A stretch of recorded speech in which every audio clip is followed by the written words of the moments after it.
And now, Pushyami Gogireddi and the Recursive Nonology, written by Sara, Kaplan and Timothy Vavra. Pushyami Gogireddi and the Everywin. At an undisclosed location within the confines of Cambridge University, a momentous event was about to unfold. Much effort had been established for Pushyami and friends to witness the unveiling of a technological marvel. It was the discovery of a time computer, by which inventors unknown had been designed with the mysterious purpose of receiving messages from the future. Many notable figures were present to witness the monumental occurrence, the likes of which had never been seen by those in our present time. Pushyami, Henwin and Lorna, along with Hugh Hoogstein and the three nuns, leaned forward with eyes and ears open and ready to perceive what had once been previously thought to be completely impossible. At first there was nothing but a blank screen, until words began to flash across it in large bold letters, in its designated English tone. As the words were relayed, something curious began to occur in Pushyami's brain. Images upon images, like a long film reel, began to be downloaded into her consciousness. She was siphoned layers upon layers of information from the computer to all regions of her mind. Suddenly the room had vanished, as Pushyami was standing in a long hall of what looked to be an ancient library. Could this be the Hall of Records, she wondered aloud, as she began to move forward, and yet as she moved forward, the shelves upon shelves of books appeared as if they were moving backwards, and the further she walked, the stranger her surroundings became. When she reached the end of the hall, there stood a gigantic grandfather clock, which appeared to be so ancient that it had symbols etched into the wood that Pushyami herself had never seen. The hands of the clock were doing something curiouser still. They were moving both forwards and backwards, and yet time itself felt as if to Pushyami, as if it was standing still. She could not move a muscle. She stood staring at the clock as though she were transfixed by its movements, mesmerized by the symbols of the sun and moon, which only appeared completing their cycle. It is the Everyone, thought Pushyami, but it was no, she herself could not have known of such things. Then the three epiphanies began to emanate from the time computer as a type of proclamation. Epiphany 1. The Every-Time Theory. The nature of time is static. Time's arrow is flowing in each direction, forwards and backwards, and each movement is going on forever. Picture an hourglass with sand flowing in each direction, forever. Sand flows up into the hourglass as much as it flows down. For everything that could happen, it is all happening at all times. The every time. Every time is always. The way to think of this as a man bouncing a ball off the wall, from the hand to the floor, to the wall back to the floor, bouncing back. Every version of that, every trajectory of that ball. Pictures and frames of a clips of this happening. Picture the ball descending towards the floor at every trajectory it could, and picture the ball hitting the floor at every angle it could. Picture the ball bouncing off the floor at every trajectory it could. Every one of these frames is a moment that is always occurring. Every moment is happening at all times. What is a moment? A moment is all time. A human might ask, is the future happening now? All futures are happening at all times. Epiphany number 2, monumental capacity collapse theory. This means that the Big Bang was caused by all of the universes in the multiverse. They were too unstable to persist beyond where we consider to be the time of the Big Bang. The combined power of all these universes early collapsed in the first moment before the Big Bang was the amount of infinite energy combined along with these universes collapse. That's what caused the Big Bang. So the theories of the Big Crunch and the Big Stretch, they both have some truth to them. It's like a big rubber band. As always, rubber banding back and forth between the Big Bang instantiation, the end of the universe where everything is stretched out as far as it can go. That much kinetic energy is stretched out and everything is still connected. It rubber bands back, and that pullback, all that energy pulling back together, all at once, it reaches the saturation point with all that pulling back. It all rolls back to the Big Bang. What that energy is at the very end, it's not exactly collapse, but it is the last of all universes exhausting its monumental capacity and snapping back to the beginning of all universes. Monumental capacity collapse theory. Epiphany number 3. You can only figure this one out if you understand the first two. This is so much more than we are all one. This is so much more than love conquers all encompassing. It's inclusive of those truths, but not limited to them. This is something wholly separate from what has come before. I'll be honest, I never studied the mathematics at the college level aside from what I was obliged to. Trigonometry, advanced calculus, beyond what I was required, I did have fun with geometry, and the theory of math and the history of math, but propensity for the academic math that some would call Greek, I have no such way of putting it into E equals MC squared, and I have no interest in developing an ability to articulate that theory in mathematical terms. I think the worst thing about academic math is the inscrutability of the mechanics of it, as the professor owes you a favour, a fellow student does. Sometimes even if you study as extensively as you can, without the guidance of a mentor, it can prove exhaustive to a prohibitive degree. The worst element, I would say, is a group of senior colleagues. Imagine you had great proof, mathematical terms, so clean a child could understand it. And all these senior colleagues, academic advisors, PGs, all credentialed, could all totally say, oh, there's nothing to what he's saying here. It doesn't add up. They could totally shake a novel idea that has an entire amount of promise. It's ambitious. Theory 3, the progression of souls theory. So with the theories before and this final epiphany, I put it into words any person could understand. So I said before, the time is moving forward in both directions and is staying in every moment all the time. Time is moving forward. But you wondered why you've seen a relative who resembled or had habits or inklings, affinities of an old distant relative. Old Uncle Mosey loved pickled herring and listening to opera. And here comes a young man who has an affinity for the same. A counterpoint, perhaps a compliment to my progression of souls theory. Pushyami and progression of souls, what a title, could be a genetic memory of multivariable gene expression. But hear me out here. Consider the identical twins as an example when they were separated at birth. They both wear striped-coloured polos. They're solid green. They both married a blonde lady named Jenny, and they were both accountants. Both had a cruising boat, and were in a jazz band. That's similarities we've seen across siblings and across the brotherhood of man. There's only so many types of people, and we see these people show up even when they're not related. You see this in cinema, even there's a man that looks like Danny DeVito, but he's in Russian cinema. You see a man that looks like Robin Williams, but he's in Italian cinema. And they have similar mannerisms because there's only so many types of people. So reincarnation is multifarious in nature. Souls can wait. Look down on anyone anywhere. Let's say you're a Japanese native. You've lived on the island of Japan for 1,000 years. Your soul resided in bodies there. Now something might have happened where you broaden your horizons and you remember, think for yourself. I want to see beyond the nation I came from, so you look everywhere. You found a book of fairy tales from European nation, and you said at the time, oh, to look at other peoples. You looked down at the people you cared about and that you loved. You're already dead, and you can't help them beyond what you already did. You just sit there helplessly watching. I imagine if you really cared about people that you loved when you were alive. 'Tis hell.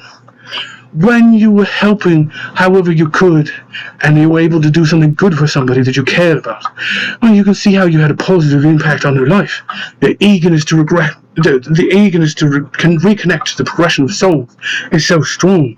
They sign up for the first parents they see with a baby ready for a soul going soon. They've been talking about soul contracts. How could you sign up to live your life? You see everything is going to happen before it happens. That's not true. You can see your parents before you sign up to take them on, but you don't know what the destiny of those parents is going to be. There's also talking, when you resurrect into the newborn child, you're obliviated of all your memories before the resurrection. However, when you make your choices as to who you want to be, you don't know how you're going to grow. You just see a nice mum, and when you can't live without. But the value of your choice, if you're patient or very, very lucky, is amplified. And the time you live, every time, it stacks. So there's random circumstances that come into life.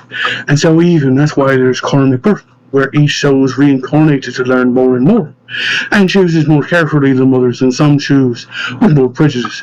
Some choose to learn with more, and some with less. And you still love learning and education and culture of one kind or another. So this would explain why bad things happen to good people.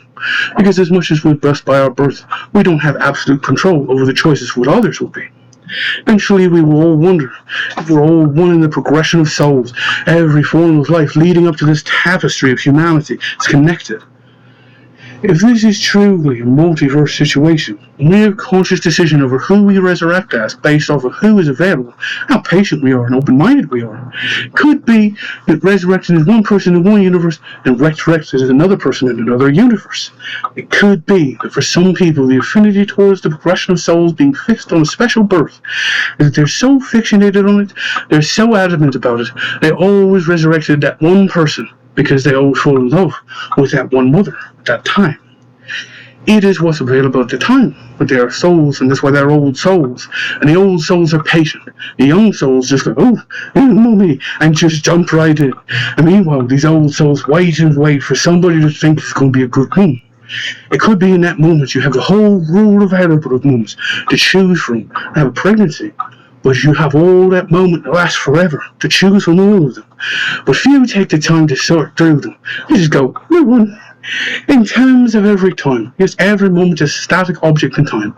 All moments are always happening. But our consciousness as human beings moves on from each individual moment as much as we choose to. We are in charge of what moments that we are ruminating over and living in. And in a way, even though our consciousness moves on, that every moment you could have ever lived and you're always living in means we are all infinite. In a way, it does make us infinite beings. What you would say that you could redefine a moment in any given moment. That's what she says. That's what she says is what choice is. She claims we decide what time is. We create our perception of time, yes. And then, as if she was suddenly made of elastic material of unknown origins, she was catapulted back into the present moment, with the strengths and the mechanics of a giant rubber band. Once again was facing the time computer, which was blank. Everyone around her was in conversation, but Pushyami's mind was blank. The everyone, she said to no one, perhaps herself. I realized suddenly that a hand was upon her shoulder, was giving her a gentle shake. Henwood's voice was in her ear. Miss P, shouted Henwood. Miss P, are you all right? You look as though you've seen the ghost. I have, replied Pushyami, as she slowly lifted a hand to rub her eyes, staring down at it, wondering if this is what she had always done. I've seen my own, actually, she added after a pause. I've seen several.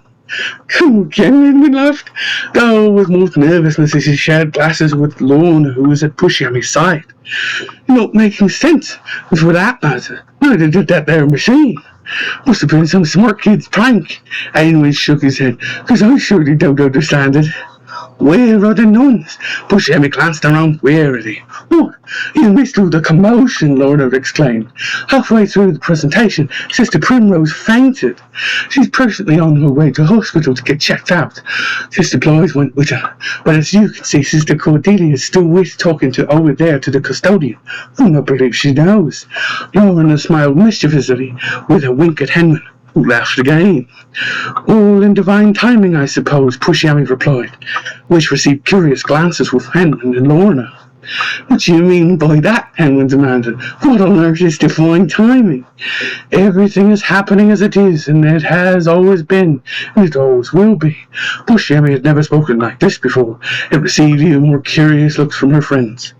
You sound like that computer, noted Lorna. I'm not sure quite I understand what it was saying, but I can tell you gave me the chills. How do you think it meant about every time? What you trying to understand? Oh, there you are, me lad. Hugh Hookstein appeared as if from out of nowhere, trailing behind him a long, giant cloud of cigar smoke. Thank you, my boy, thank you. And with that he gave Henry a resounding clap on the back, nearly knocking the younger Hookstein off his feet in the process.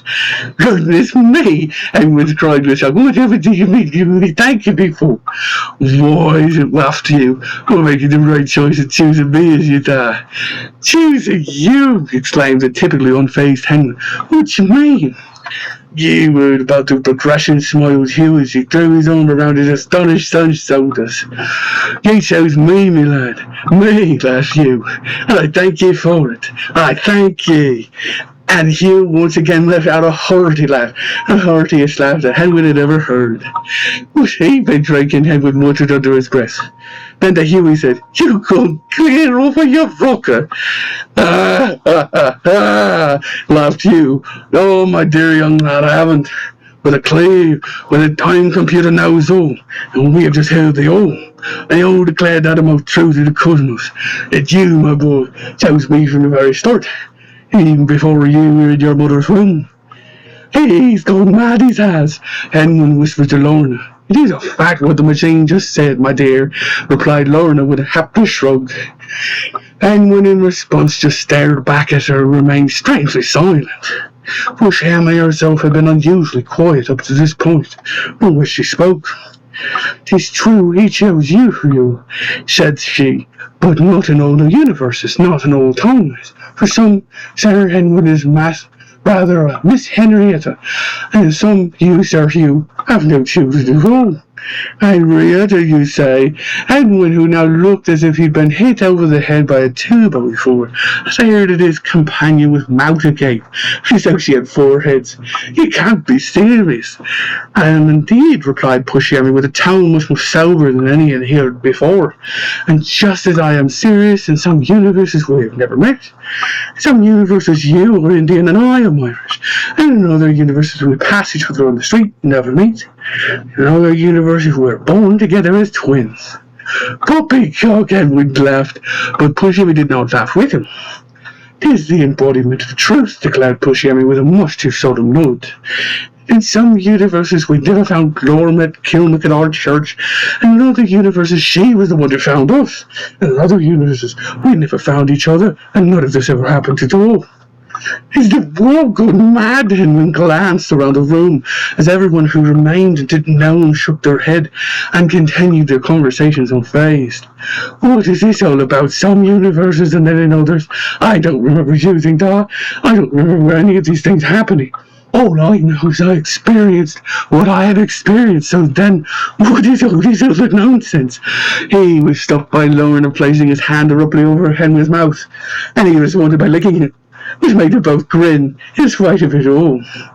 "Hush now," Sister Constance also shushed him gently, placing a delicate finger to her lips. "I think we should take this conversation elsewhere. You'll start to turn heads." "She's right," nodded Pushyami. "Let's go to the Anglesey Abbey and discuss it further there." "Agreed," nodded Hugh, "and I don't think it's just the church here making me head spin." "You and me both, Da." Henry shook his head in wonder. "You and me both."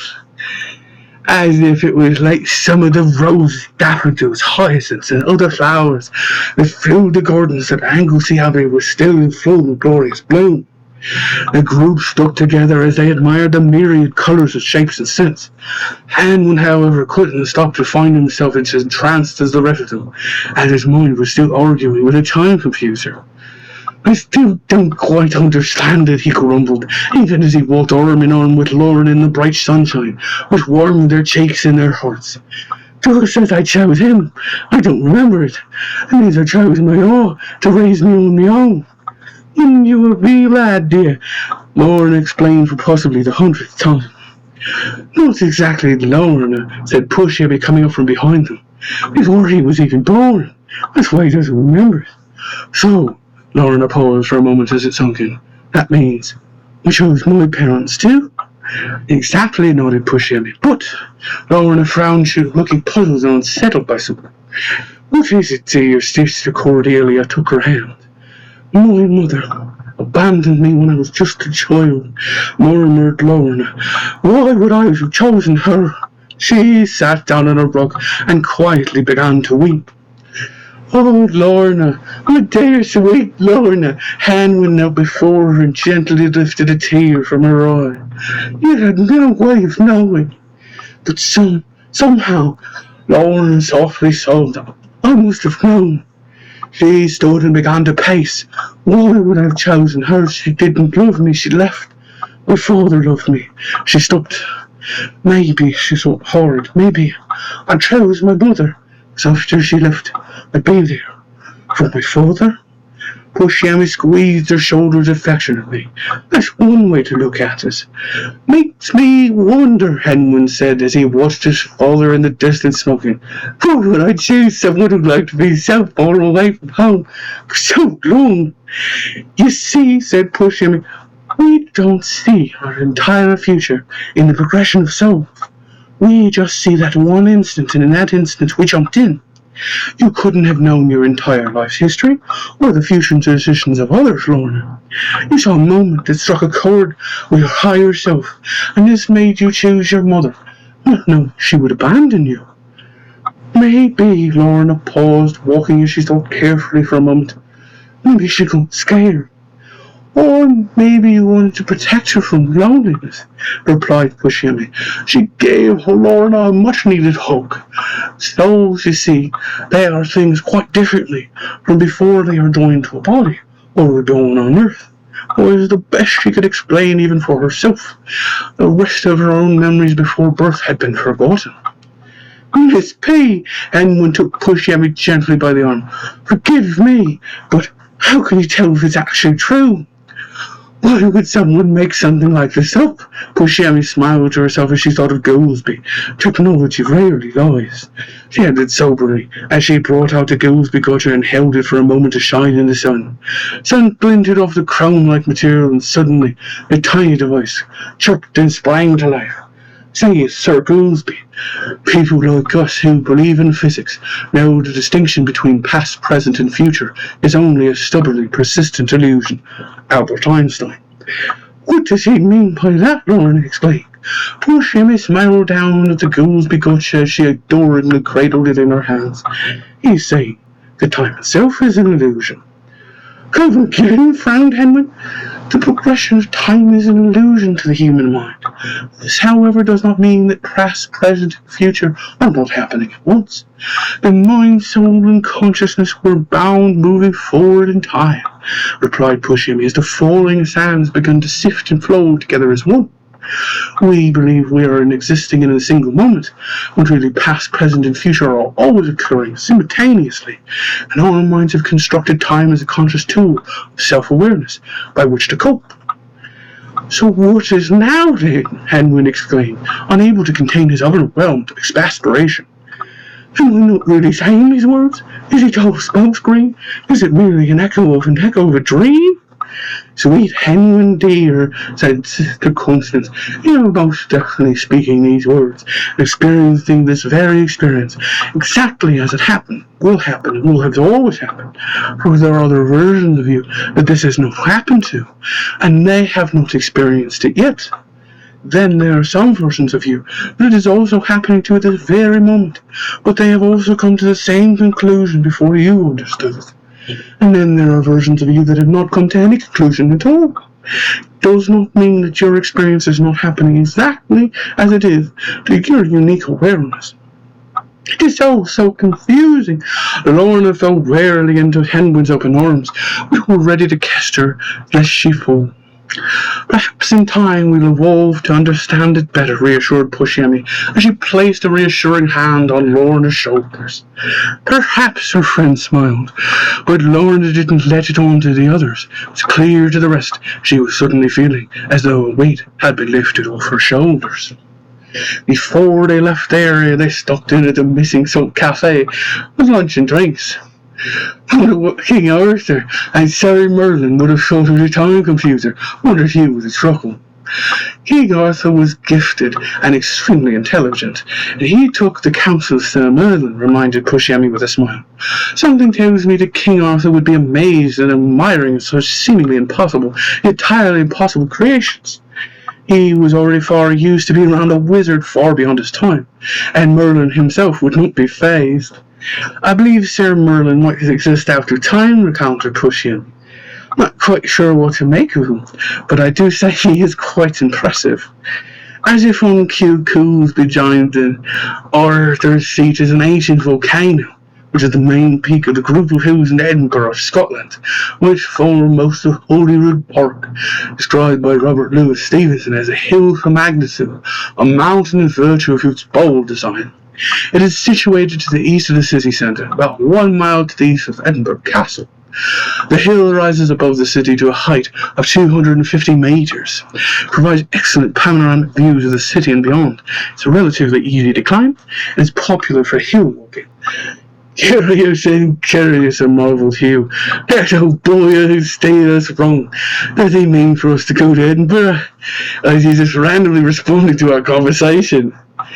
Nothing odd dear Goolsby does is ever random, smiled Pushyami knowingly. He exists in multiple dimensions all at once, you see. Only so I did lose your confines with his tiny ramship. I do believe he has the potential to foresee the future, and perhaps Sarah Merlin does as well.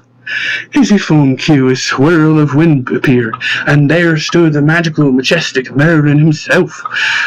You cold? Greeted the mischievous moon. I heard my name spoken by one who holds the shamrock of bliss, and says to smoking, and so disappeared. Oh, blush Pushyami, we were simply marvelling at your great successes. I did not mind to call you away from worldly duties. It's quite all right, sweet child. Well, your timing could not have been better, Merlin replied with a smile. For your presence is requested at King Arthur's seat. Quick, let us away to dear Adina, sweet Empress of the North. Before anyone could think of a reason to protest, all observers had simply fashioned in a whirlwind of dust and wind. Pushyami Gogireddi in the tail of the monumental capacity. High up on a green craggy hill to the southeast port of Edinburgh, Scotland, a most astonishing and historical ceremony was taking place. Gathered together stood in a circle, with Merlin hand in hand, the legendary King Arthur and all the knights of the Round Table. All had been previously cloaked by Merlin so as not to be seen, lest this unexpectedly momentous moment be seen by the prying eyes of common passer-by. And through a secret passageway the new knights and their friends, Pushyami, Henwin and all the rest, all were escorted to the hill that was known as Arthur's Seat, overlooking the majestic and magical throne city of Edinburgh. Sir Hugh Hugstein, along with Lady Lorna, with tears of joy in her eyes, looked on with proud delight as Henwin was displayed a crown of roses from the very King Arthur himself. The knighting was bestowed with a protested blessing and approval by the very sword Excalibur. Presented to Sir Henwin was a magical emerald amulet of protection that was placed around the young bard's neck, and it took all of Henwin's self-reserve not to entirely weep with joy. Then came the accolade of knighthood for Lady Pushyami, marking the first commemoration of a female knight in the history of knighthood. And there were many great joys. Within the hillside was a secret cavern. A great and ancient ceremony was being held, and a mighty feast fit for a king was laid out before them. Sir Henwin and Lady Pushyami were given royal seats at the head of the opposite table over the King Arthur and Merlin, and even though Hugh Hugstein was seen to shed a few proud tears, I still can't shake the strangest feeling that this is all some kind of dream, said Henwin, with his mouth full of all kinds of his most favourite foods. Not only that, said Hugh, but we are right on the borders of one of the greatest cities known to man, Edinburgh. And, being Sister Blythe, what an incredible journey has taken us to all get here. My favourite part was Cambridge, smiled Lorna with excitement.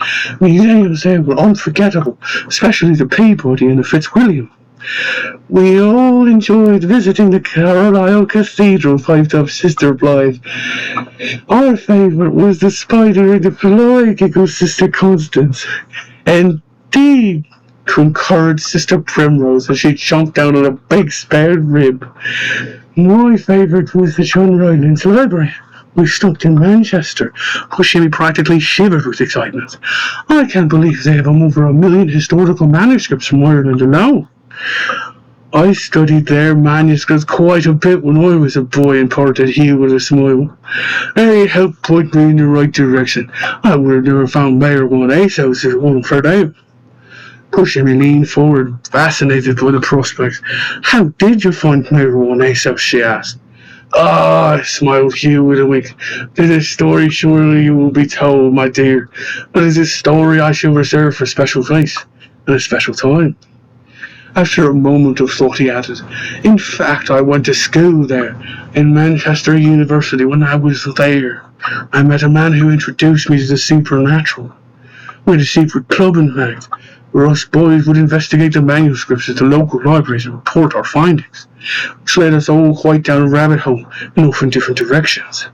It was my friend Arthur, in fact, who introduced me to the club, and would wind up becoming a world-famous detective as all things supernatural. He's right here in Edinburgh, last I heard.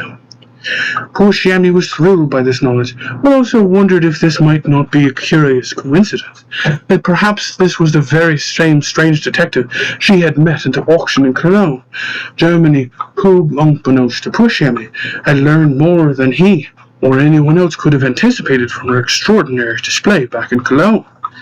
She decided that she would not mention this to Hugh, however, and wait to see for herself who this most curious man is. Also joining them in Edinburgh were the 3 nuns, including Sister Primrose, who had miraculously recovered from her ordeal in Cambridge proper. They were old friends of many of the priests and nuns who worked at several ecclesiastical parishes throughout Edinburgh, and they were more than happy to join them. They also knew of many holy wells in the area, and were intent on making a pilgrimage to those wells, to bless the wells and to receive a blessing from them. They were especially excited to see Old Greyfriars Church, home to the world-famous dog known affectionately to all as Greyfriars Buddy, the little loyal terrier who dutifully watched over his master graves for 14 years and was now buried in Greyfriars Churchyard in the section of Edinburgh near Candlemaker's Row. They bid farewell to King Arthur and the Knights of the Round Table, who would return to England, while Merlin would retire to the woods of South Scotland where he lived. "Nowhere, I'll never tell a soul," said he, "for a wizard's work is never done, and a wizard's knife is known by none." He would never admit he had stolen this from Thomas the Rhymer, but that was a secret to die with him, if Merlin was not immortal. And this is what Merlin would have done, were it not for a certain tip from one Gideon Goolsby from inside the Goolsby Gotcha, piping up with this little detail. The Merlin is a traditional pub specialising in good quality food. "The Merlin!" exclaimed Merlin. "Ah, yes, a most proper name indeed." In his excitement he snatched Pushyami's hand. "Let us all go together.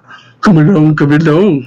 In a blink of the eye they were gone, and the hill was returned to the original silence of solitude, save for the last 2 fairies. Pushyami, Gogireddi, and the Shamrock of Bliss.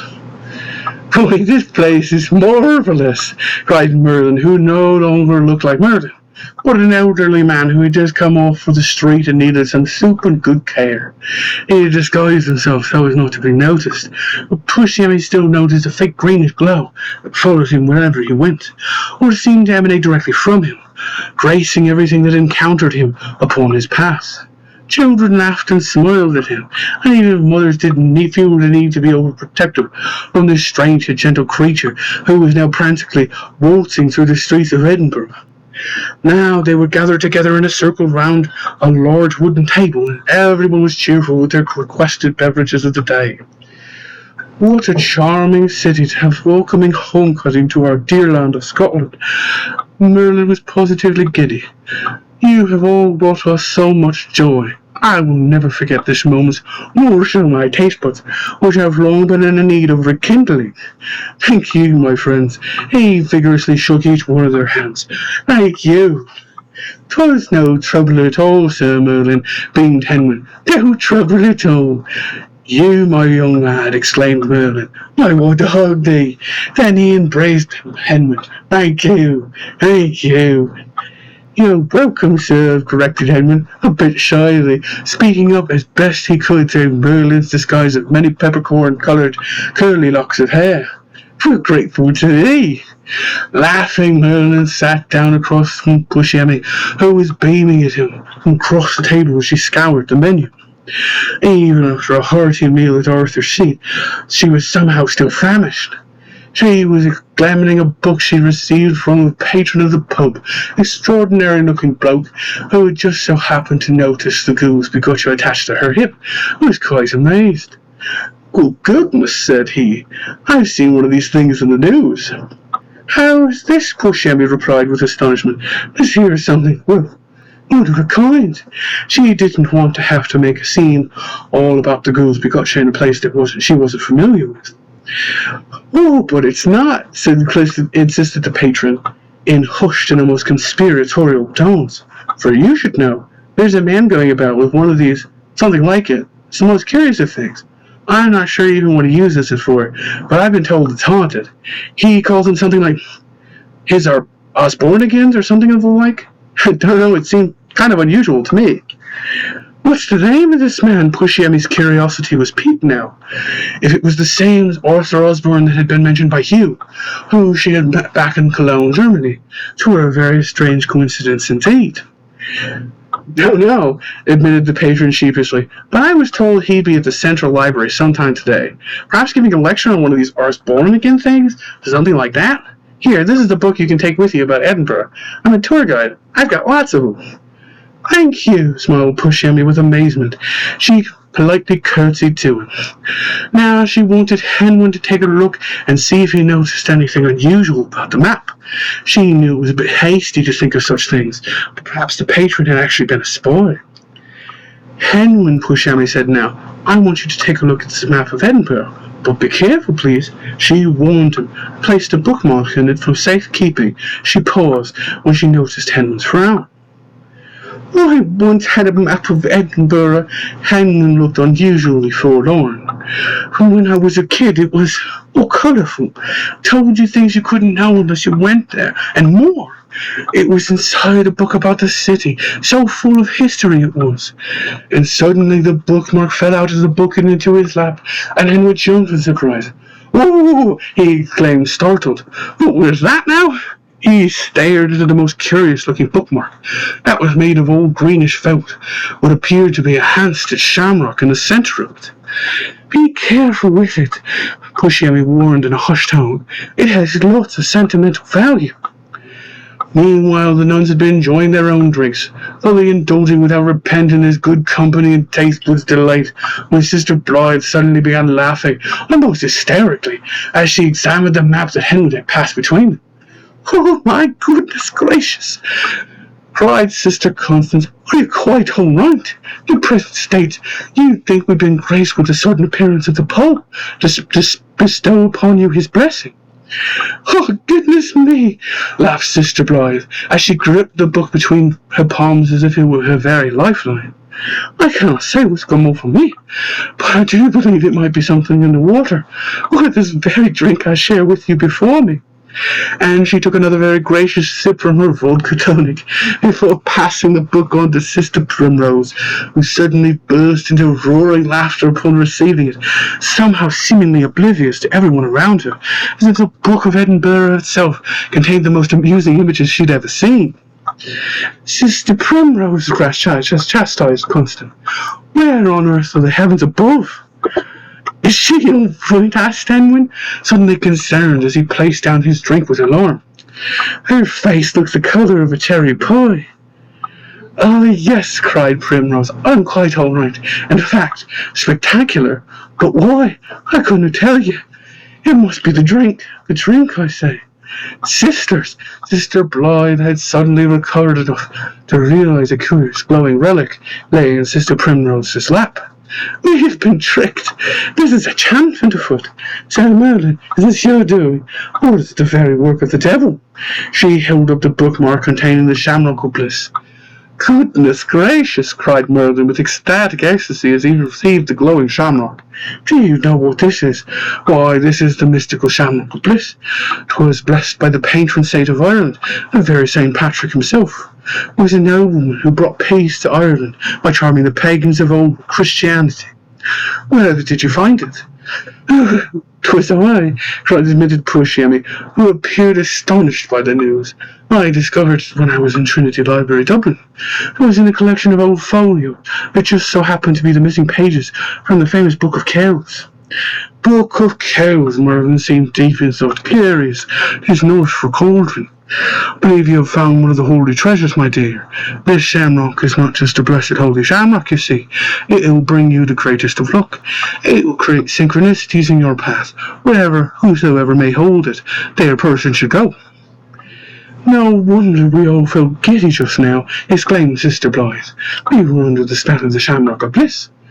This should not be used as a bookmark, then. Pushyami handed it back to Merlin, and it should be with you for safekeeping." Nonsense, Merlin smiled. You have been a steady guardian, and a most worthy component of the perseverance of the Shamrock of Bliss. I hereby grant you its eternal keeper, for when you are in need of my help, all you must do is place the Shamrock of Bliss in the open, and call my name. Wherever you find yourselves in deep distress, in the very blink of an eye, I shall appear before you. Why, thank you, Merlin. Pushyami was so astounded she looked almost about to faint. I don't know what to say. She took his hand in her own and kissed it. Thank you, she whispered, blushing profusely, and Merlin giggled as he placed the shamrock back in that very same hand. Oh, he exclaimed then, and suddenly overcome again with an unabashed and ecstatic surge of absolute happiness. I must perform for your delight to commemorate this very blessed moment. And then Merlin did a little funny dance, filling the room with colourful sparkles, and one burst of colourful explosion. The wise and wonderful Merlin stood in the centre of the room, in full-on wizard robes and hat. Gasps from patrons filled the bar, which fell to a dead silence. The bartender was the only one brave enough to dare to approach. Goodness me, cried the bartender, pointing to his white ashen face. But you are. Yes, cried Merlin the Magical, 'tis I, Merlin. A hush fell over the crowd, as patrons stared back in stunned silence at the great legendary old wizard of the ages. It's a little old-fashioned. The technique can achieve some real clarity in times of uncertainty, Merlin mused, and he gazed over the cup set before each of those gathered before him. With the cups in front of Prudence, Patience, and Constance, it seems that each of the swirls were headed in the direction of each other's cups, as if there were some type of magnetic gravitation between the three, not just limited to their generally physical cohabitation. I sense the destiny of you three is connected in more ways than one. The new journeys before you are something that you must confront as partners. If you rely on each other, there's nothing you can't accomplish. The end of one journey is another's beginning, and you three in your journey remembered well for all the wisdom, guidance, and support you offered. Next, Merlin came to Lorna, for her cup was set a bridal bower, and it seemed self-evident to Merlin what this might mean, but the symbology was more thorough than that. Connection here with ancient family runs deep. Symbology is too often in nature, and that it represents your connection to past and present. Not only will you go on to marry, but the connection between your lineage will lead to adventure, and your destiny as a descendant will include a return to world-originating sources of origin. Then Merlin approached Henwin's cup, where he found that there were no tea leaves in Henwin's. Merlin was a bit shocked, and asked Henwin what was up. I guess I must have drank the tea leaves as well, Henwin said embarrassedly. Well, the absence of tea leaves, fortunately, does not indicate the absence of a future for you, confided Merlin. I think of it like a blank slate. However, I foresee you starting a family that the lady you care most about, continuing your legacy for generations to come. Finally, Merlin approached Pushyami's cup. The tea leaves resembled a swirling galaxy, that of the Milky Way, almost resembling Andromeda. They claim that the Milky Way will collide with the Andromeda galaxy over the course of time periods that humans can't even imagine. The collision, of course, will unite worlds that have never been known to each other. It can bring unknown destruction, but unknown creation as well, much like our dear Pushyami. Much like the creation of Andromeda, it happens over intervals unfathomable, and unites galaxies in harmony. New alignments cause new creations, new connections, new adventures that could have never existed without this combination of information and resources that might not have ever come together before this point. In Pushyami's future, I see a confluence of ideas, deeds, and relationships. I see phenomenal favorites, new and old, coming together to unite against the challenges ahead, and Pushyami leading the charge. And with that, he sang the Shmota the Shmota. The Shmota, and I really think he oughta. He'll get zilch, he'll get nada, if he gets schmutz on his shmata. How can it be? Why should it matter? If you get some schmutty on your shmata, what should I feel? A drop of schmutz or schmear. The schmutz and the shmata. The schmutz and the schmata, and I really think you oughta. The schmutz and the schmata today. Now, cried Merlin, with a kiss from the heavens above, we shall have created a network of bliss, and with a wave of my hand, we shall now all be dismissed. And with that the great wizard and his friends were gone in a flash, before many a drunkard had time to blink. Before Pushyami stood that round and borough central library, whereas curved black and exclaimed to all who laid eyes on it, "Let there be light!" And suddenly a light was shone on Pushyami's senses, as she remembered the patron's remark. "Ah, yes," she smiled knowingly, "the library. Why, thank you, sweet Merlin." She turned to shake his hand, but once again curiously, the wizard was nowhere to be seen. "Where's he gone off to?" I would look astonished. "Wherever wizards like to go during downtime, I suppose," grinned Pushyami. "I'm afraid we must depart as well," announced Sister Blythe excitedly. "For the sisters and I have our own mission in Edinburgh, and our own 'tis a secret, I'm afraid." She added a bit hastily, "But yet for now, here's my card. We'll be catching up with you shortly, dears. Please do be safe." Pushyami stared at the intricately carved card she held in her hands as a keepsake. On the front was a beautiful Celtic cross along with the name Sister Blythe, Reverend Mother. On the back was the ancient tree of life. "Thank you, sisters." Pushyami hugged them each, and each of the three sisters waved once before disappearing into the crowd. A sudden burst, lightning perhaps, startled Pushyami and the others out of their reverie, except it wasn't raining, and this lightning, most incredibly, was occurring inside the building to their right. Was that a flash of lightning, Henry gulped, inside the library? "Something is afoot," whispered Pushyami to the others with a grin. They hurried in at once. Inside they were met with a most unusual scene. A scuffle was happening right before the stacks. There was a fight going on between a man and an object. The object looked like a book. Not only that, the object was floating and dancing in mid-air, as if it was a sentient being. The book was very much alive, and not only that, it seemed to be glowing with that curiously familiar, strange glowing greenish hue. At first it was a game of cat and mouse, with each grabbing the book would dart in the opposite direction, always just out of the man's reach, and then without warning the man paused, pulling a strange-looking device from his knapsack. The contraption looked as if it was a combination of an old-fashioned camera and a phonograph, complete with a fancy-looking suction cup attached to it. Without hesitation he grabbed the contraption and pointed it at the elusive object, fired, filling the library with colourful and cloudy bursts of smoke. "Oh, Mr. Osborne," the librarian, Miss Wilson, gasped as he finally managed to come out of the woodwork. "Please tell me at last, is it over?" The strangest of occurrences, this book. The detective shook his head with dismay.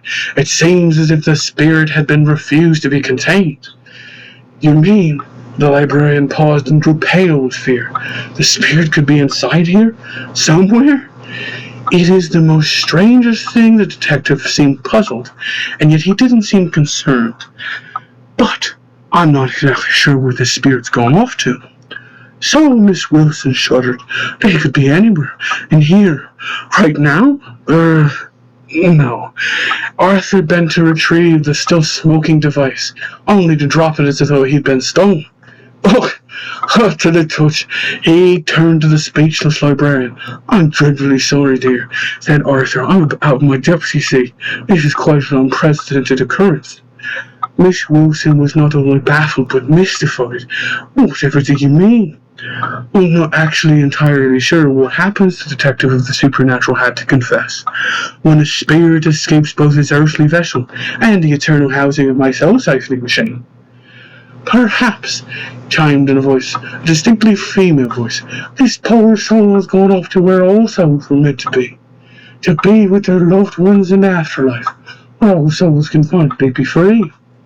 When Arthur Osborne heard the voice, he turned and smiled from head to toe.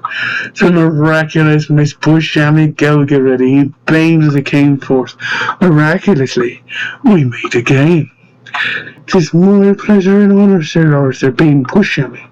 "Arthur Osborne," boomed a voice from behind. The voice took Arthur Osborne completely by surprise, but he swung around with a smile. "You! Arthur Osborne," cried Hugh, laughing. "Get on over here, you knickerbocker, you!" "You Hooksting," cried out Arthur. "You old rapscallion, you!" The two friends embraced each other tight, as though they were long-lost brothers. "Took you long enough," winked Arthur with a mischievous grin. "And who's this strapping young yard, and that gorgeous lass you got with you?" "Why," smiled Hugh, "this here's my good son Henry." "Ah, yes," Arthur cried, "the world-famous Henry Hoogstein." "Famous?" Henry repeated with astonishment. "Oh, famous, you say? Must be a little psychic like your father." Arthur was grinning from ear to ear, because it's no coincidence you're here right now. "But," Henry just stared at him, "but we're planning on coming today." "Actually," Pushyami laughed, "a wizard brought us, but that's another story." "I'm sure it's a grand one," grinned Arthur Osborne. "I'd love to hear it. But first, I think we should listen to the author himself read this masterpiece I've got right here." And he handed the book he had just siphoned a soul from right over to Henry, who accepted it, however shook. It was the most charming copy of an old-fashioned type of fairy tale, and there in big bold letters was his name on the cover. "But," Henry gasped, "I didn't write this." "Henry," Lorna gasped, "you're a writer?" "No, I'm not," gasped Henry. I've never written a single thing like this in my life." "Now, how, son, do you explain this?" asked Hugh, pointing with his name and looking more than a little amused. "I think it's fate, my boy, that brought you here today." Arthur beamed at him. "Or perhaps consult your father. Maybe you've got a secret twin." He winked at Hugh, who looked just as startled as Henrina the prospect. No," laughed Hugh nervously. "Henry here is an only child, whose mother used to read him Grimm's fairy tales." Hugh stared at Henry curiously. "You remember the story, though," smiled Hugh as he placed a hand around his son's shoulders, "don't you?" "Why, yes." Henry shivered a little. "Of course, I remember Hans my hedgehog. Why, yes." Henry began to smile. "I do indeed recall it fondly. In fact, I remember it very well. But only because Ma used to tell it to me every night." Henry suddenly stumbled a bit, as though in a daze, and managed to let Lorna help him sit down. "Please, son," said Hugh, "do your mother proud and read a story for us." Henry shivered. "Are you sure I should, Dad?" he whispered. "That book is cursed." "Well, now 'tis it, me lad," grinned Arthur Osborne. "I just removed the curse as well as the spirit trapped inside it. Now come, me lad, and grace us with the contents of this masterpiece." As he began to read, chills ran up and down Henry's spine. The words his mind couldn't remember writing seemed to take him right back to his childhood. He had adored the original Hans my Hedgehog, and secretly always wondered what it would have been like for a female version of Hans. Now he's rubbed the magic lamp, it seemed, and in plain sight was his answer. Helga my Hedgehog. When the good King Hans returned with his new bride and his father to his kingdom, they were so glad to rejoice and make merriment. The following year, the Queen gave birth to a beautiful little daughter, and there were many great joys. She had inherited her father's strangeness. As such, she was born a hedgehog above and a lady below. But unlike the parents of good King Hans before him, her parents and subsequently the kingdom were overjoyed by Helga my Hedgehog's adorable hedgehog appearance. Unlike her father, she grew up with her own little bed, and her every heart's desire fulfilled. She was raised to shine, standing out as an example of the wonders of the kingdom. She didn't much help standing out, but unlike her father, her early years were imbued with good esteem, marked by celebration. She was educated in the ways of a princess, but sensibly. and her lessons included riding on a sturdy cockerel, the ablest of the descendants of the very cock roaster her father rode on those years ago. And she was also tutored in diplomacy and good elocution, but resisted being sent to the kingdom's finishing school for young ladies, as she had other plans for her life. Much pageantry was to be had upon her unveiling as a debutante, so a parade was thrown in honor of her virtues. Before doing so, her father and mother sat her down over tea to discuss her options in life. They wanted her to be informed as they could do, as good King Hans had done, to shed her hedgehog skin and have it burned, or to continue being a lady below and a hedgehog above. The good King Hans thought to offer her the opportunity not only to change, but also to say the same. How could my hedgehog felt long and hard about that long choice before her? Looking at herself in the mirror, she knew that even though she wasn't like the other girls, she was just as special and beautiful, and that what made her different made her that much more wonderful. So she was glad to come to an understanding, and come to her parents with her choice. She came to her father, the good King Hans, and said, I have found that I am glad you made me differently than all the other girls in the land. Persistence is a form of change, so to choose to persist as a hedgehog lady is my choice, and I will lead the parade gladly as I am, sharing myself with the world just as I was born. There she led a boisterous charge, honoring the mother of her father's bravery and diligence that had led them to these fine ends. As much as the parade and splendor of her youth were golden days indeed, Helga my hedgehog yearned for more. As again as much she yearned for less. For the suitors of her father's court were nice enough, but she couldn't bear the thought of any of them courting her, and being a boisterous young lass, she wanted to set off on adventures of her own, such as she had been told. Uncomfortable as good King Hans was at choosing among the marriageable for her daughter's own hand in marriage, he was glad of her choice that she should grant her freedom to choose as she thought best. Having raised her properly and with great love, he was confident she could. The good King Hans was sorry that he should lose the pleasure of his daughter's presence in his court, and that he should have no hand in deciding where and whether and why she should go. But he was a good king, and wanted her to be happy, and as headstrong as her father, she took her cockerel rooster freshly shod and wandering freer than her father before her, provisioned and cherished and supported, with eager pleas for her early return, or at least that she should not sojourn over long. Thus Helga my hedgehog roved upon the land and journeyed with good vigour and sense of adventure.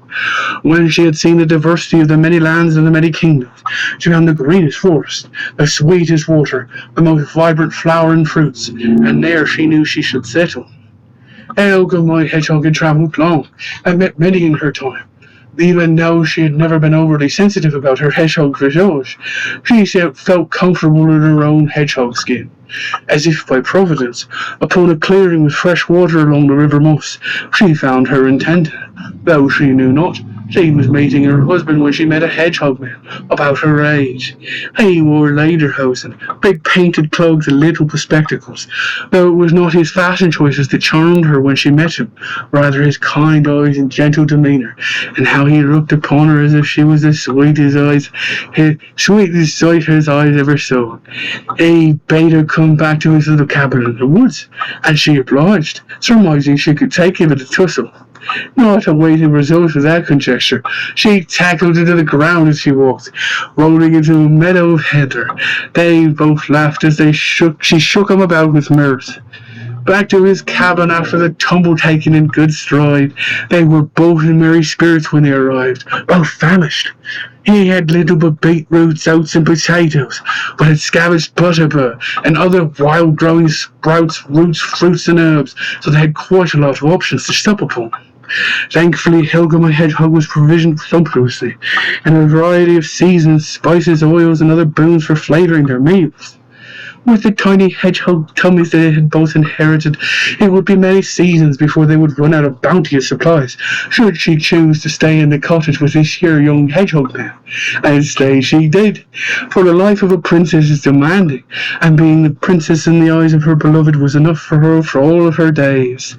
There they stayed and had modest family, with a few little dogs they doted on and spoiled appreciatively. Helga, my hedgehog's father, was sent for, and he came with his wife the Queen, and a royal complement of supplies that lasted them and theirs to the end of their days, though that was not the end of the celebration, should they be wed. Rather, that spring day on the last of May was a festival made.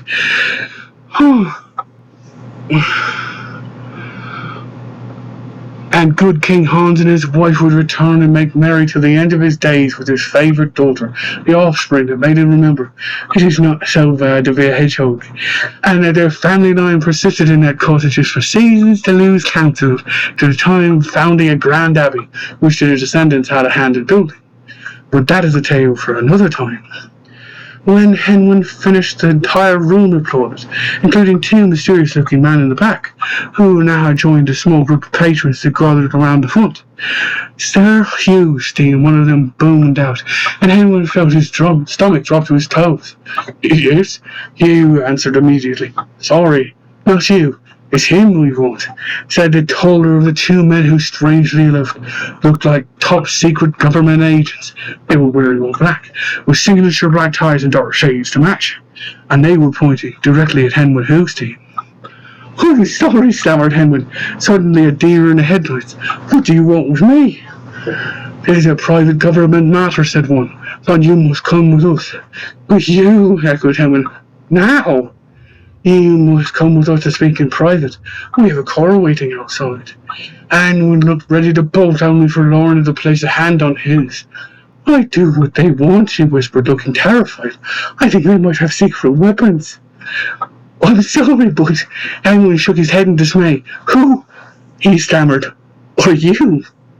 We are officers Piddling and Scrummage, said the shorter one. Who is Piddling? And you, sir. Or personal interest, you must accompany us to the Bureau of Investigations immediately. Go ahead, Henwood whispered, suddenly terrified and shaking. Just do as I say, son, whispered Hugh. We'll be along shortly to bail you out if we have to. But I haven't done anything wrong. This isn't an arrest, son. The other officer's name was Scrummage, towered over Henwood. We just have a few questions to ask you, that's all. Ham was about to breathe a sigh of relief, however the relief was short-lived. Is this the book? Officer Scrummage asked Miss Wilson, who nodded. And you have the other items as well. Miss Wilson nodded again and in turn handed over a bag filled with mystery items, which made Henwin's skin crawl. Sir, Pushyami spoke up suddenly from behind. Can you please explain to us what's happening here? Sorry, miss. Officer Piddling tipped his hat to her politely. This is top-secret government business. About me? Yelped the petrified Henwin, gripping steadfast to Lorna's shoulders as she managed to keep him from fleeing. Keep calm, whispered Pushyami. There has to be a reasonable explanation. What's reasonable about all this? Demanded Henwin, who was in shock. We'll discuss with you all in great detail, nodded Officer Scrummage. Now please, son. Follow us. Your father is welcome to wait with you either inside or outside the Bureau office building proper. I don't understand, Henwin murmured, shaking his head. What's any of this got to do with me? Hush now, Pushyami advised, following shortly behind. Stay calm, and everything will go smoothly. Stay calm, laughed the by now incredulous Henwin. Suppose that's easy for you to say. Once they had finally arrived at the investigations building, they took Henwin into what appeared to be a rather small and simple barren interrogation office. Henwin promptly took a seat and watched in amazement as several curious items were laid out before him on the table. One was the book Helga My Hedgehog, written none other by Henwin Hoogstein. The second was a film in DVD format, which appeared to be a crime dramedy in the name of Splitting Heirs. The film, it seemed, had been produced and directed by none other than Henwin Hoogstein. And there was a CD, Henwin and the Hoogstein Hairpins live in Dingle, Ireland, which Henwin couldn't have recalled recording, yet there he was on the cover, with his group playing dutifully behind him. The fourth item, a comic book about a most unusual group of superheroes, bearing the most unusual title, Bear With Us, also created by none other than Henwin Hoogstein. Crikey, Edwin gasped. My imaginary friends. He touched the book with shaking fingers. I understand what it would be like if they were in comic book form, but he shook his head adamantly. This simply cannot be. I'm an artist, or a writer, or a filmmaker. He picked up the CD with shaking hands. Officers, choked out Edwin. You gotta believe me. I don't understand how any of this is happening. That, sir, is what we're wondering. Piddling the shorter officer of the two saddled up to him. But how can one man produce such great works of art? Not only that, most Wilson claimed they all appeared in their library this year, and they are not in any database. So how do you explain this? I'm sorry, but Anwin shook his head in disbelief. I can't explain it. You are also the one responsible for blowing the horn, yes? Inquired Scrummage. Yes, stammered Henry, but I only wanted to pour myself a drink. You were drinking from the horn? Asked Piddling, mystified. Henry blushed bright crimson. I thought it was a drinking stein. Where did you acquire such an ancient drinking horn? Demanded Piddling. Henry shivered, glancing around warily. I'm not sure I'm exactly at liberty to say. Son, Grummage looked disapproving. We're intelligent. You can tell us anything and it won't shock us. Believe me. Anyone hesitated a bit. I believe it was a secret club. Somewhere on the Isle of Man. And the club's name, Scrummage was writing furiously in a notebook. I can't remember. This much was certain. Piddling. Scrummage turned around. Are you aware of any secret clubs existing on the Isle of Man? Just one. Piddling was looking pointedly at Henry, who tried to disappear into his seat. It lines up with the event, sir. And why, son, did you blow the horn? Demanded Scrummage, scowling. Were you aware of the consequences it would bring? Henry squirmed. It just felt like the right thing to do. Are you aware of what's happening around the UK since then? Demanded Scrummage. Suddenly, Henry felt very small.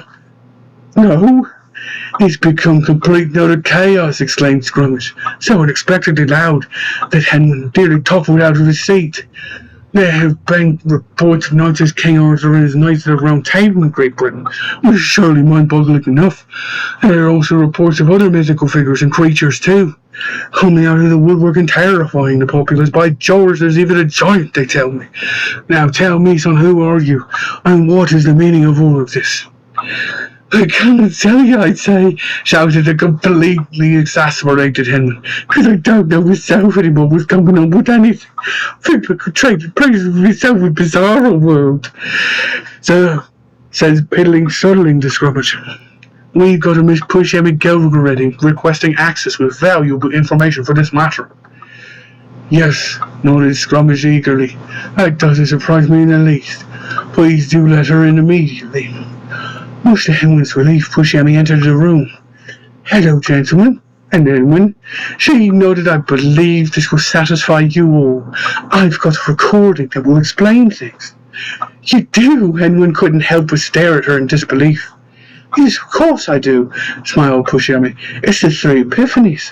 It's the only thing that can explain where these items came from, and why you don't know anything about their existence. I'm sorry, but can you repeat that? Scrummage looked astonished. Did you just say the three epiphanies?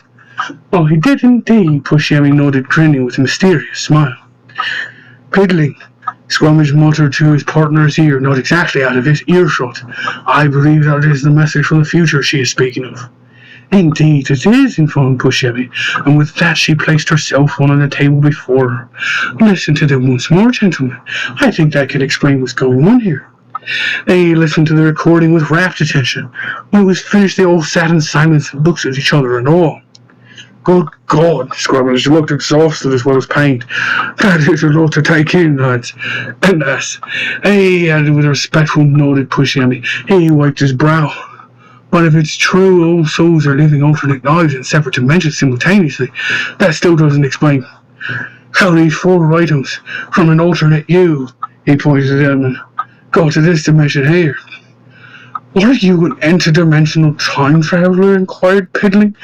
No, exclaimed Penman, completely sucked in by the notion. I've never seen these here before in my life. Please, sirs, I'm telling you, I couldn't explain any of this to you if I tried.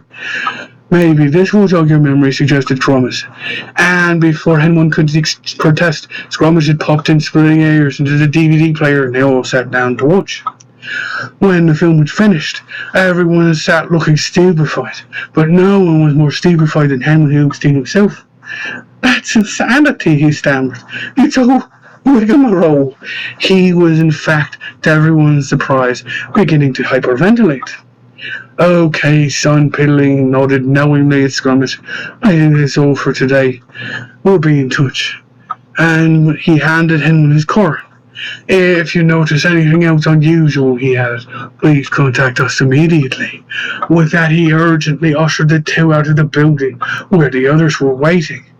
Henwin, cried Lorna, rushing towards Henwin, who looked as if he'd seen a ghost. What happened? Apparently, smiled Pushyami, Henwin's not just capable of writing. She held up the DVD. He's capable of being a film director and comic book artist as well. Before anyone could protest, everyone had gathered to look and stare at the audience in complete wonder and shock, then up to Henwin in equal astonishment. Good, me lad, and Hugh laughed, brimming with pride. How else would you, Hardy? What else have you been holding out on us? Nothing, Joe, exclaimed Henwin. Cause it wasn't me, oh bollocks. In frustration, Henwin kicked a can into the streets and stuffed his hands in his pockets. Okay now, Hugh laughed, clapping his son on the back. I think someone needs a drinking notice. I'm not just talking about myself, am I? Henwin groaned, just as long as there's actual beer steins, he demanded, and no balloons. They went to the classic old pub known as the Last Drop. A drink for all, cried Arthur Osborne, to celebrate our reunion, making friends both new and old. Hear, hear, cried Hugh as they clanked glasses. Arthur and Hugh regaled the other with tales from their boyhood.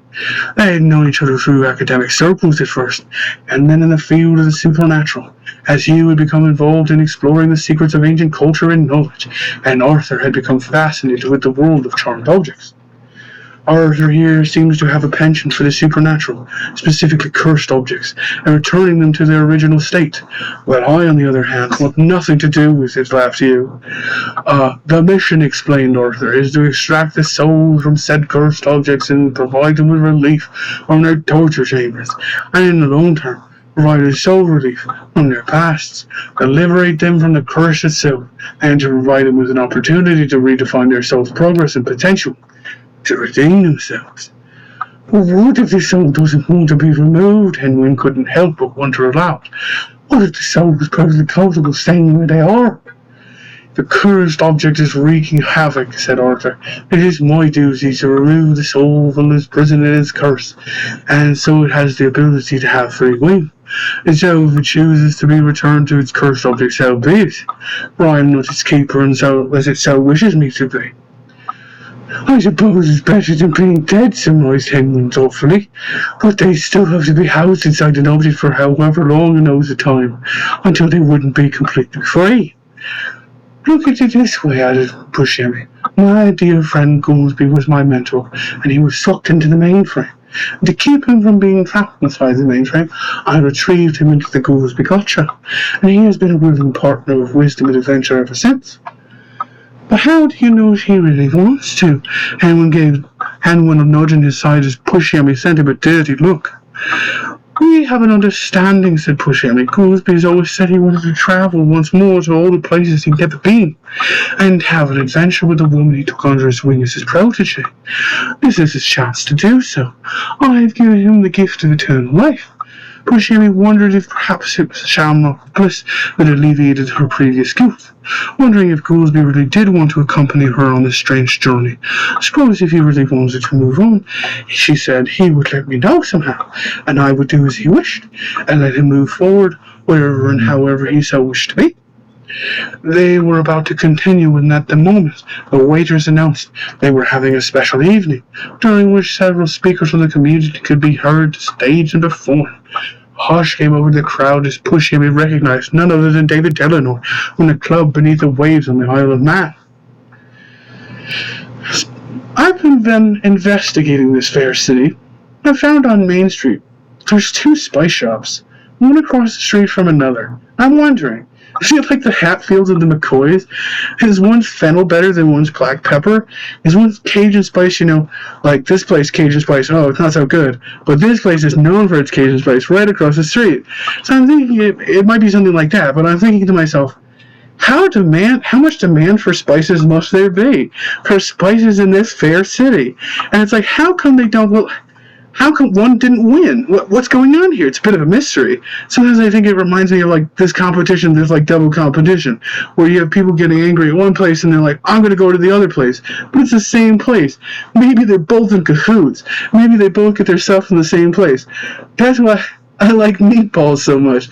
But the idea that these 2 spice shops are having a truck come every week in clandestine, and they have it come to one, and they have an underground tunnel. This is grand, like that movie with the tunnel to the bank. One gets the spice shipment, and they get a bulk rate. They smuggle it in the tunnel beneath the 2 spice shops. All the cumin, all the oregano, all the fennel, all the pepper.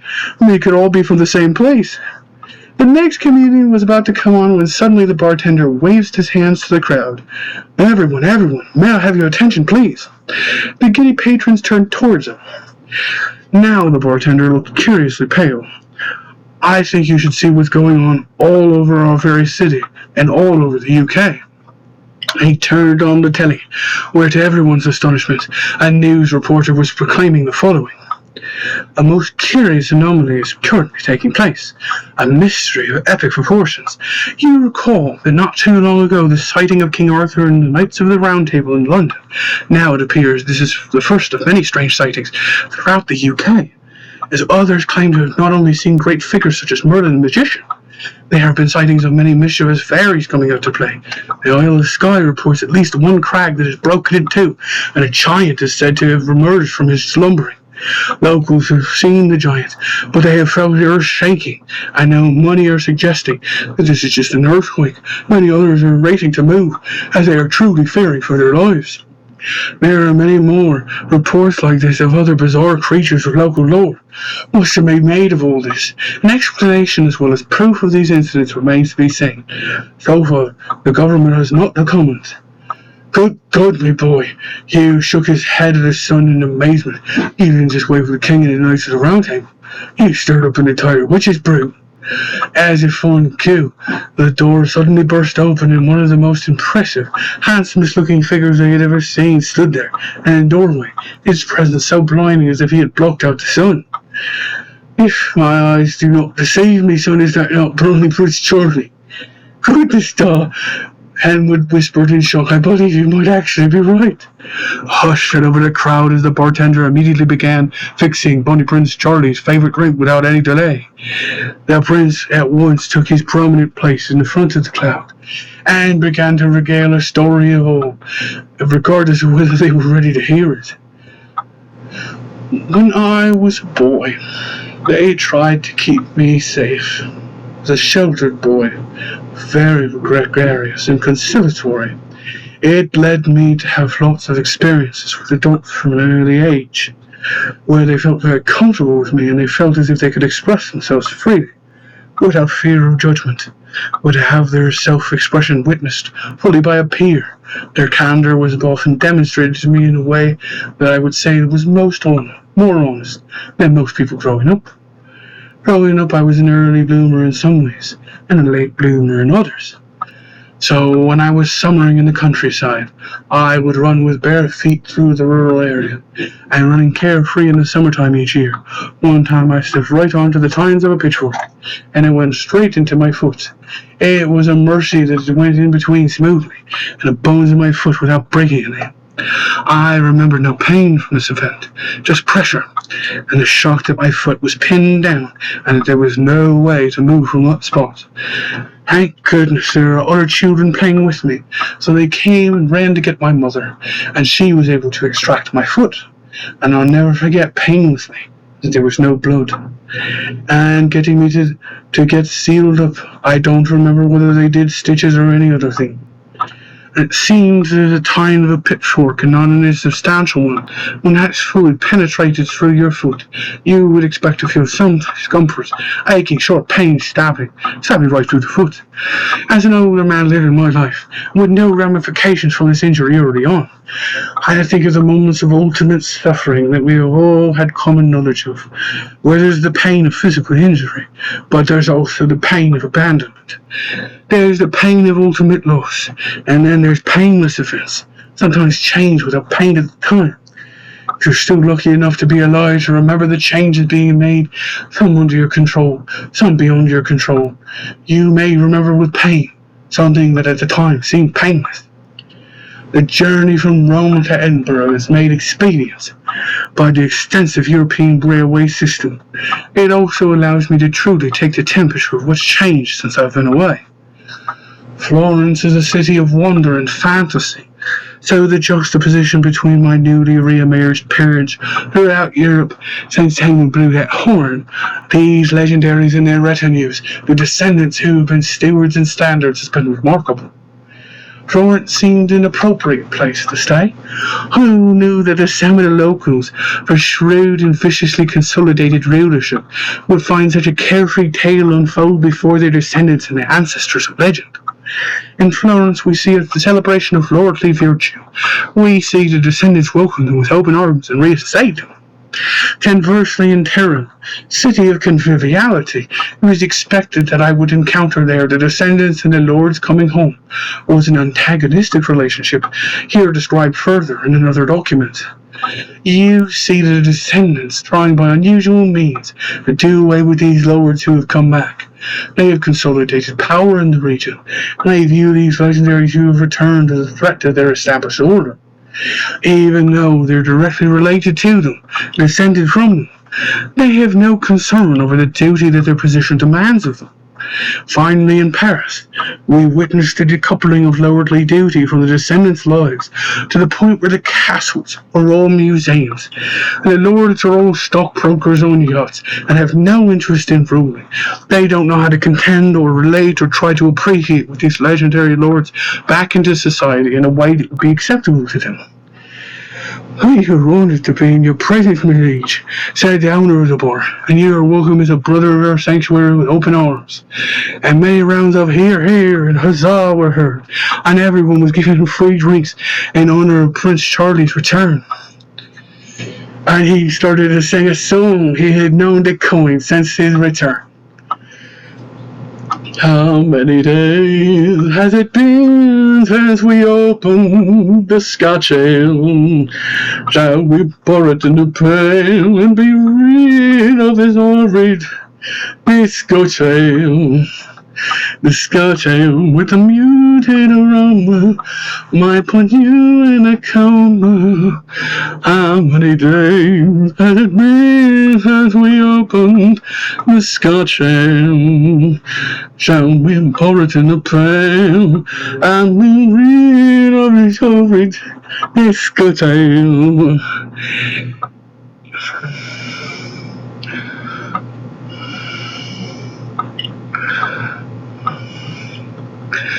And now, Pushyami Gogireddi in the Luther's light. There she is, being huge, steam with pride, the Henny Penny. There before them sat a beautiful old-fashioned copper-looking artillery bus. However old it might have been, it still looked as shiny as a brand new penny. "So what do you think?" He wiggled his eyebrows at them and grinned. "I named it myself."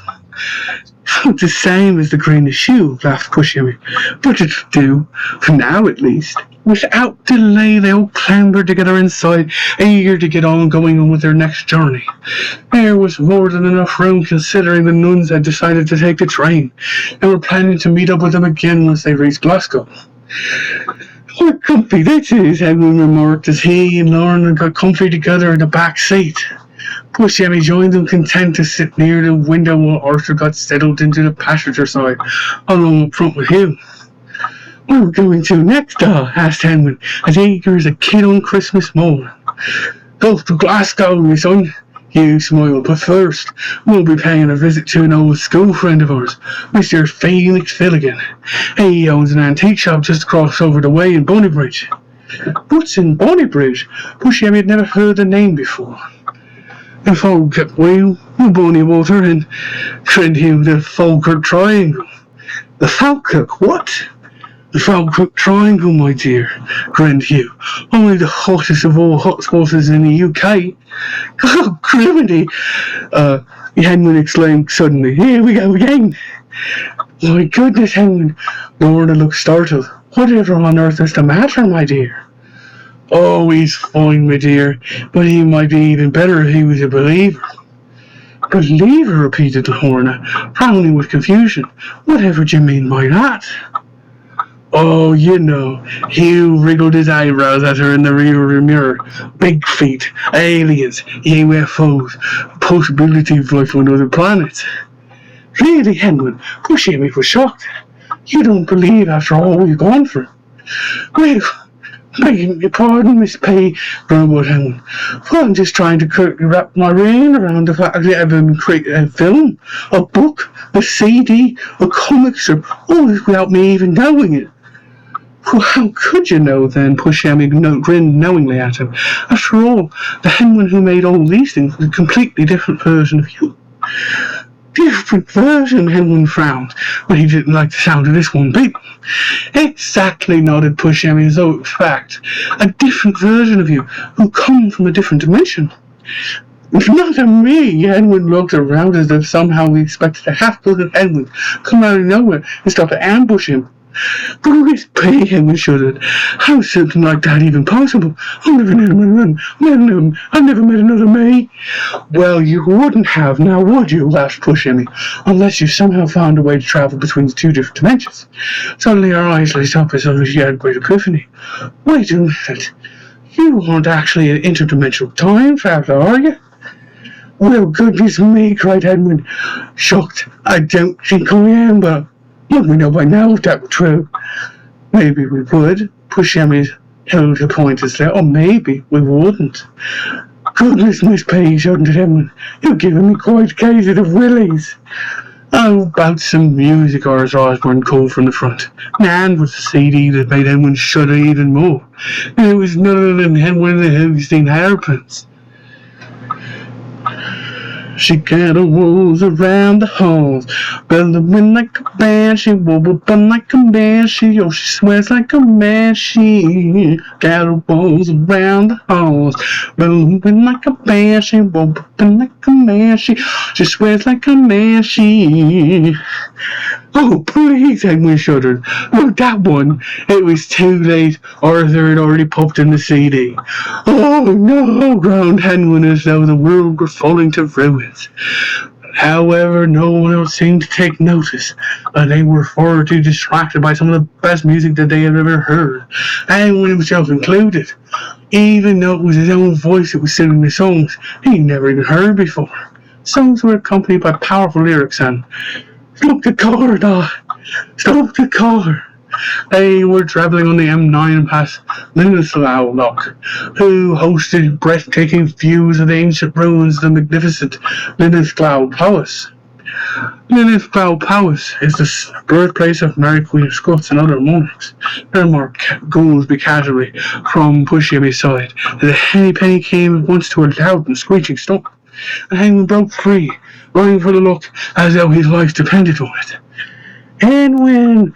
Lorna called as she ran desperately to catch up after him. Wait for us! Edwin was far too quick. At last she found him down by the water's edge, catching his breath and staring out at the swans. My goodness, Edwin! Lorna had to catch her breath. Are you all right, my dear? Are you all right, son? Hugh patted his shoulder, but Henry didn't respond at first. The others waited for him to answer. Those songs, murmured Henry, out of breath. They're brilliant, except they're not my own. I mean, it's just still my voice on the recording, and I'm the one singing them, but he finally managed to catch his breath. That was really me. How did all those things in another dimension, he said. He paused and lowered his eyes. Why couldn't I have done the same? But you have, Lorna gently squeezed his shoulder. You have done amazing things. She's right, nodded Pushyami. You've done amazing things all your lifetimes, including this one. Like what? Demanded Henwin. I put together a band and you blew the horn which woke the kings. And you helped me to find the Alchemist Stone, said Pushyami. And you have been the best travelling companion and guide.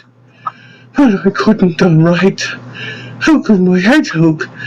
So what, replied Hugh. You've seen the world, Henwin, and you made the magic come true for millions. The fantasies become a reality. And if you had created splitting arrows, said Pushyami, would you have still been in Dingle when I arrived? Seems you probably would have been in Hollywood, and we never would have crossed each other's paths. 'Tis better to find fortune in love, Arthur encouraged in fame. He placed a hand around Henwin, who looked deeply moved.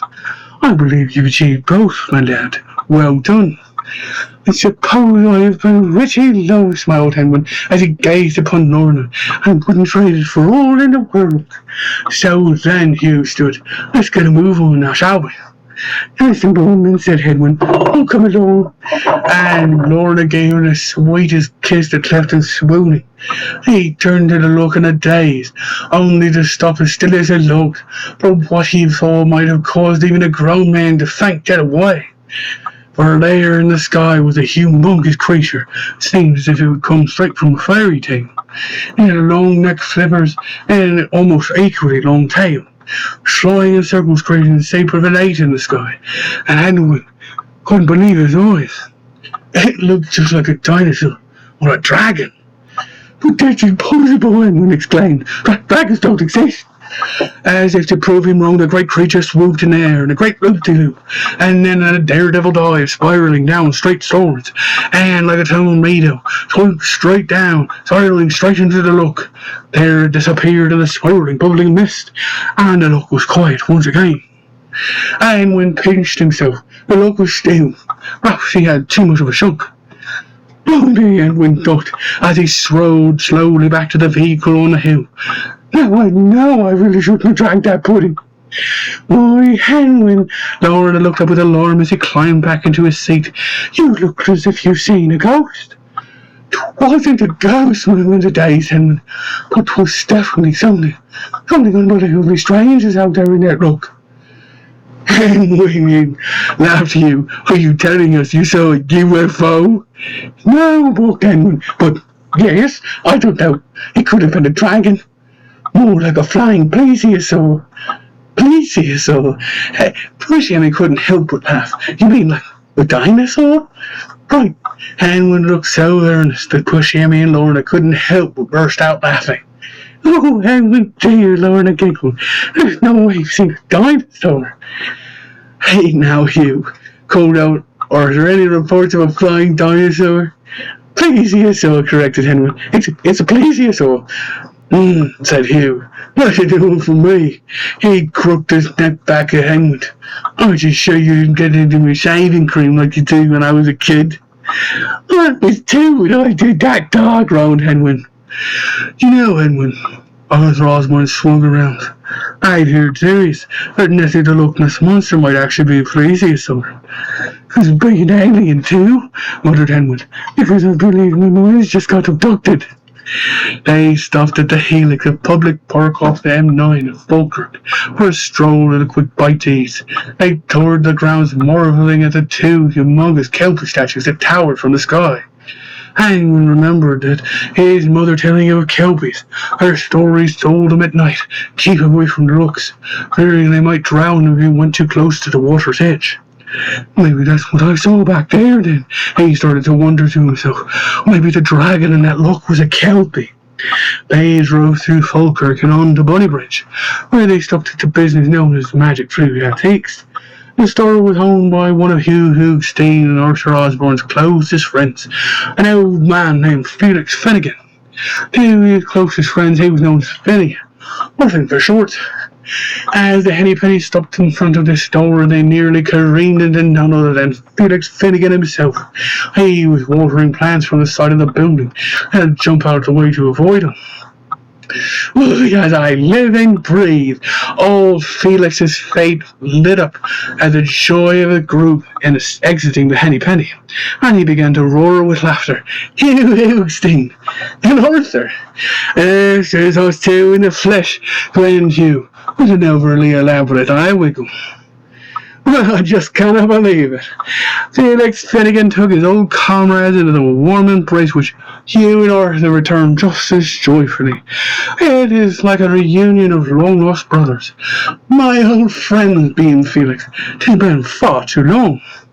Indeed it has, Benny, grinned Hugh. Indeed it has. He turned proudly towards his entourage. And here, I'd like to introduce my son, Edwin Hugstein of the Hugstein Hairpins. Oh, Edwin protested, but he was grinning. And this is Lorna, Hugh continued with a wink at Edwin. His lady love. And by which time Lorna curtsied politely in Finnegan's direction, who then bowed back before her in turn. They've become quite the sweethearts, added Hugh with a mischievous grin. And here's the miraculous, mysterious, and enigmatic Miss Pushyami Gogireddi. Felix Finnegan sucked in his breath with a gasp, and then abruptly removed his hat, bowing respectfully in her presence. You are in fact world-famous Pushyami Gogireddi, he inquired as politely as possible. Who was the one to discover the missing parts of the Book of Kells? Yes, you're right. That is me, gushed Pushyami. Thank you so much for remembering. 'Tis indeed an honor and a pleasure to make thy acquaintance, Mr. Finnegan, beamed Felix as he bowed towards her. Felix Finnegan, but my friends may call me Finner Finny, and should you prefer, Finnegan beamed at him. Sir Henwin, is it not? Felix boomed with laughter, taking a startled Henwin into a strong embrace. Why, of course it's you. Ha ha ha! Laughed Finnegan, my boy. I had almost completely forgotten about the rumors. Rumors, you say? Henwin blinked at the madman like a deer in the headlights. What rumors? That you, my lad, grinned Finnegan, are the ones that spoke in the once and future king. Oh, yes, Henwin blushed. Yes, I suppose I did. We know, Edwin, laughed Hugh. We know. You wanted to get yourself a drink. He laughed and swung an arm of pride around his baffled son. Be proud. That horn you drank from shook the whole world out of his slumber. Quite right, Hugh, cried Arthur enthusiastically. Quite right. And your boy should be very proud, because he had given the world back something he'd needed for a long time. He's given us hope. He's changed the course of history. But, stuttered a stunned, speechless Henry. I only wanted to... Oh, come now, me lad, laughed Hugh. Learn how to take a compliment. So now, said Finnegan, come with me. I have a magical box of treasures to show you all. The magic flute was like a living museum, with antiques so old as the 1800s and beyond. Them were so old that Hen would feel as if he touched them, they would crumble to dust, unless they were in mint condition. Goodness thing. Edwin was so entranced by all the antiques that he had almost completely forgotten about the dragon. Is it breathtaking? Nodded Pushyami. Tell me, Mr. Finnegan, how long have you been collecting? Oh, I've been at it for years, my lass. For years. Finn beamed back at her as he proudly surveyed his claims. I can't say I've been as lucky as to have found missing manuscripts. He grinned admiringly at her. But the grandest treasure I've ever found anywhere on this earth is this man. He pointed at Arthur Osborne. Right here. Oh, come on now, Finny, laughed Arthur. I think he might be reaching there. Nonsense, Finnegan scoffed. For it was not for your unique clearing techniques. I'd be out busy for good. Clearing techniques, echoed Lorna, looking over at Arthur quite puzzled. He's referring to what I do as a living, explained Arthur, for I use clearing techniques for removing negative energies and entities who become attached to haunted objects. What? Lorna gasped as she leapt to her feet. These objects are haunted by a ghost or by a demon? All objects have potential of being attached to an entity, confessed Arthur Osborne. Oh, you needn't be afraid. Don't mean the entity is harmful. You're saying there could be ghosts here. Lorna looked on the verge of tears. Lorna, my darling. Henwin gave her a reassuring squeeze. You're in good hands. Miss P and I are here to protect you. But the ghost! Lorna looked about, ready to flee. You see, she shivered, when I was young, I lived in a haunted house and I almost didn't survive it. She began to weep. Oh, Lorna, my darling, and gathered her in her arms, cradled her close. You're not in that house now. You're safe here with me, and Miss P and Mr. Osborne.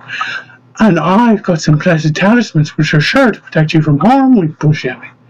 And the Osborne again can siphon any soul or demon or object from will, added Arthur Osborne. But Lorna still looked petrified as Edmund held her close. Are there ghosts in this very place right now? Well, you see, my dear, Finnegan shuffled uneasily in his seat. I collect antiques, and antiques are objects that are very old. Some of these have been around since the 1800s and beyond. Incredible, remarked Pushyami. And since these objects are very old, continued Finnegan, they've often got quite a history to go along with them, and quite a story to tell. Unfortunately, not all these stories are happy ones. Finnegan removed his hat and wiped his brow. But when an object is sometimes can, if an individual can form an attachment to them, and as that person dies, sometimes their spirit remains attached to the object forever. Just like my Goolsby, murmured Pushyami, her hand stroking the cherished object attached to her side. As if on cool Goolsby replied, a memory card is electronic data storage. What's that you got now? Finnegan looked startled, searching for the owner of the voice, not realizing he was in a RAM chip in Pushyami's pocket. This is my Goolsby culture, smiled Pushyami. Contains my mentor, whose soul went into the RAM chip when he died. My word, Finnegan stared at the object as though memorized. He's been sucked inside of there, you say. He only mentions something when it's absolutely necessary, Pushyami frowned. I wonder what he's referring to. Oh, Finnegan received a small object almost immediately as if from nowhere. Perhaps this is what he's referring to, my dear. And he handed over what appeared to be an ancient video game hard drive with the name Tati. How so? Pushyami explained the object, which somehow grew very warm and lit up, and began to tremble inside her very hand. My word, exclaimed Pushyami, handling the Tati memory card back to Felix Finnegan. This item is most definitely haunted. Haunted? Lorna was just about to run for the door, but Henwood stopped her just in time. Stand back, said Arthur Osborne, his ear revealed as Osborne again. They watched mesmerized as Arthur positioned his soul siphoner to the object sitting on the table. With a burst of light, the Tati hard drive grew very bright, took a little, then it was silent, leaving behind a small trail of mist that lifted easily as if a gust of wind had stirred it into the rafters of the building and disappeared. Is that it now? Lorna extracted herself from Henwood. Is the spirit gone? "'Tis gone at peace, I believe," nodded Arthur. "Yes." Suddenly they heard the most beautiful music filling the room and floating into their eardrums with the grace of 1,000 fairies. The sweetest sound I had ever heard. "Where on earth is that coming from?" Henwood immediately they went to search for it, and found it was coming from an ancient lute that sat upon the windowsill, as if waiting for him. As Henwood approached, the music stopped, and without hesitation, Henwood picked it up and began to play. "Aren't you a natural?" Finnegan beamed at him. "Thank you," blushed Henwood as he paused with playing. "I've never had my own lute before." "This one's unique," smiled Finn, "and its spirit has chosen you as its keeper, my lad, which is quite an honour." "You mean," gasped Lorna, "there's a spirit in that lute?" "Why, of course, me love. Why else would it be playing by itself?" Arthur Osborne stood transfixed at the object. "Henwood," he allowed, "would it be right if I could hold her for a quick spell?" "But Henwood, me dear," stared Lorna with shock. "Maybe you shouldn't have taken such things." "Oh, Lorna," Henwood sighed, "this spirit is not evil, only lonely. She's in need of companionship." "Oy." Arthur handed the lute back over to Henwood with misty faraway eyes.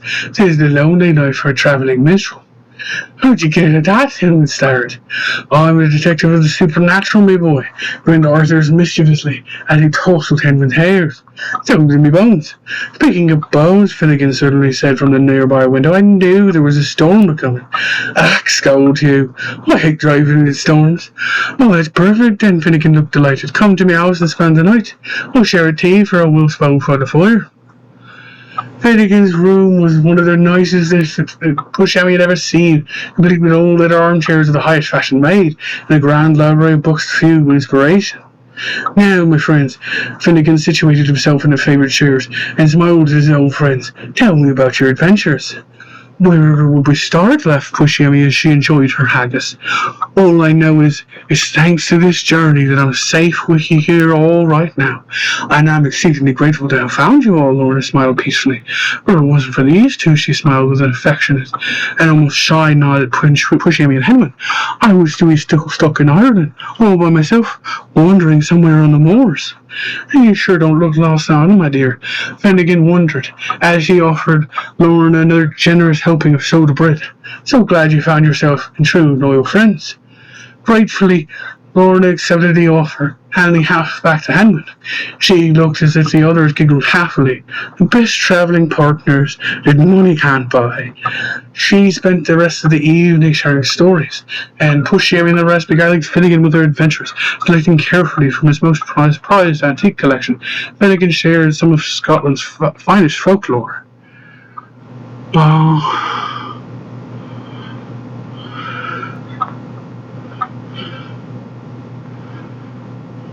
She sat straight up in bed and quickly shook Henry with all the excitement of a child's Christmas morning. Goodness me, what on earth's the matter?